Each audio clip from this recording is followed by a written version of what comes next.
Halo pemirsa, senang sekali Market Corner kembali hadir menemani Anda. Bersama saya Eliza Hasan, kita ke informasi pertama. Bank Indonesia mempertahankan suku bunga acuan di level 7,5%. BI menilai suku bunga acuan pada level itu masih sejalan dengan sasaran inflasi tahun ini sebesar 4%. Meski didesak berbagai kalangan untuk menurunkan suku bunga acuan guna mendorong pertumbuhan ekonomi, Bank Indonesia tetap bergeming.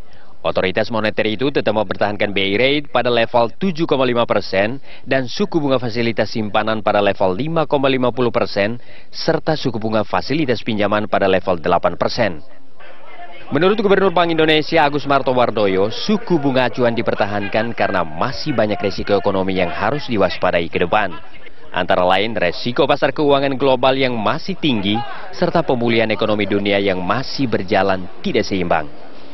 Selain itu, harga komoditi ekspor Indonesia seperti batu bara, mineral, sawit, serta migas masih terkoreksi sebesar 11,5% per April 2015. Sementara dari sisi internal, pemerintah masih perlu mewaspadai resiko inflasi yang masih tinggi, yakni 6,9% per akhir April 2015. Memutuskan untuk mempertahankan Bank Indonesia rate sebesar 7,5%.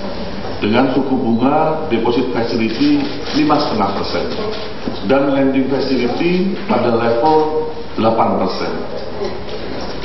Keputusan tersebut sejalan dengan stans kebijakan moneter yang cenderung ketat untuk menjaga agar inflasi berada dalam sasaran 4 ± 1% pada tahun 2015 dan tahun 2016, serta mengarahkan defisit transaksi berjalan ke tingkat yang lebih sehat dalam kisaran 2,5 sampai 3% terhadap produk domestik bruto dalam jangka menengah.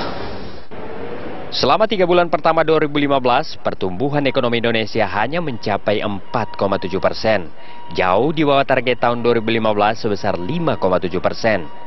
Sementara neraca pembayaran masih surplus sebesar 1,3 miliar dolar, namun turun hampir separuh dari surplus neraca pembayaran kuartal keempat 2014 sebesar 2,41 miliar dolar Amerika.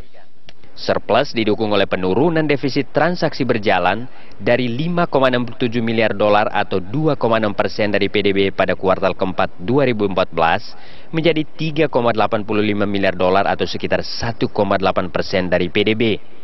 Tim Liputan, Berita 1, Jakarta.